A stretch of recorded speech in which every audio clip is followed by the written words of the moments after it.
Hello and welcome back to our FCS Dynasty in NCAA Football 2006. Today we got the Buck Buchanan Award.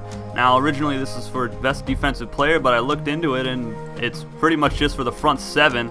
So that's what we're going to do. Best Defensive Lineman or Linebacker will be the watch list for today. Buck Buchanan, one of the best FCS defensive linemen to ever do it.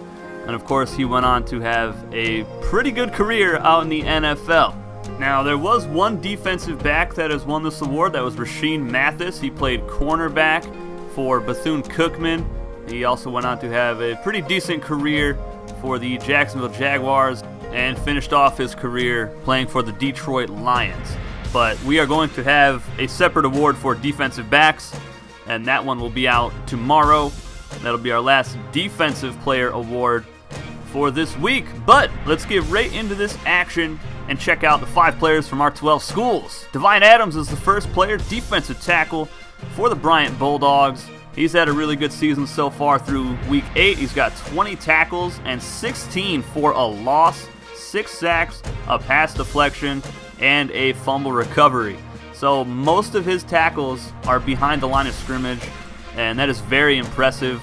So when you've got a defensive tackle doing that, you don't really have to worry about the pass too much, because he is disrupting pretty much every play of every game.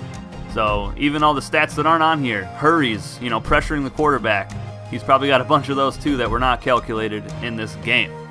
Zane Williams, player number 2, outside linebacker for the Jacksonville Dolphins. This one might be a surprise to some of you guys, but look at these stats he's compiled so far. 33 tackles, 8 tackles for a loss, 5 sacks, 4 interceptions with 54 return yards, 2 pass deflections, and of course he has 2 pick sixes on this season. He has been just an absolute monster on that Dolphins defense. Definitely the most standout player, and I think after him would be Marcus Pettersson, the safety. But that defense does have some good players. They just need to get it together and play some complete games.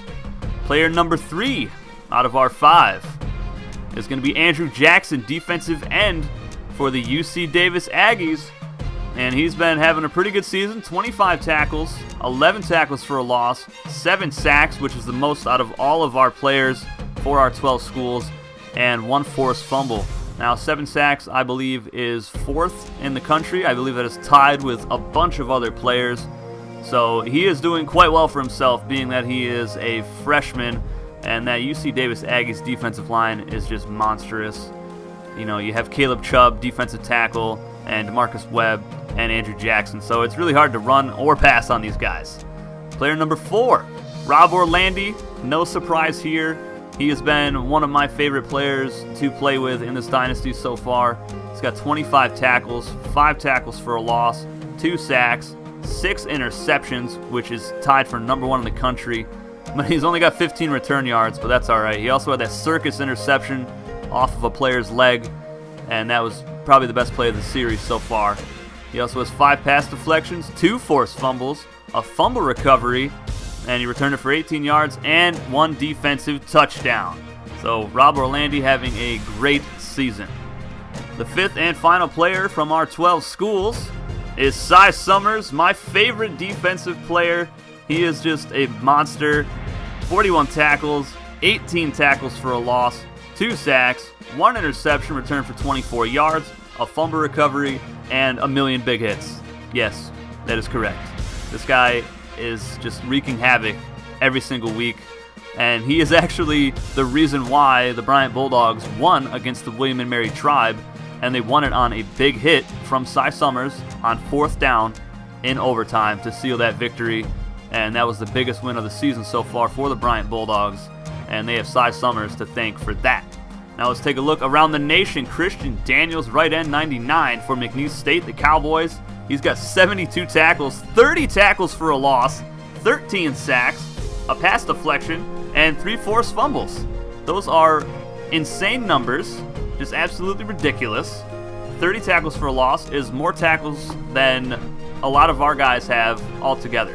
Tony Penn, right outside linebacker for the Sam Houston State Bearcats, 84 tackles, 23 for a loss, 9 sacks, 8 pass deflections, 4 forced fumbles, 1 fumble recovered for 3 yards. this guy is just all over the place. I believe he got Player of the Week 1 week, and he had over 20 tackles. Tony Magruder, right end for the UT Martin Skyhawks. He's got 46 tackles, 25 for a loss, 10 sacks, 3 pass deflections, 4 forced fumbles, and 1 recovered for an 8-yard return. Just what a beast. 25 tackles for a loss. These guys are all monsters. Anthony King, right outside linebacker for the Villanova Wildcats. My buddy Noble Champion played there. Shout out to Noble. What's up? He had 66 tackles, 24 for a loss, 9 sacks, 1 interception, returned for 16 yards, 7 pass deflections, and a fumble recovery for a return of 10 yards. Titus Taylor, another right outside linebacker, this time out of Wofford. The Terriers, he has 78 tackles, 15 for a loss, 6 sacks, 2 interceptions, returned for 15 yards, 8 pass deflections, and 3 forced fumbles. So the players around the nation are doing significantly better than the players from our 12 schools, and those numbers are just redonkulous, and I'm loving it. If you guys like this video, leave a like, comment, and subscribe if you're new. Go ahead and vote on the polls for these players.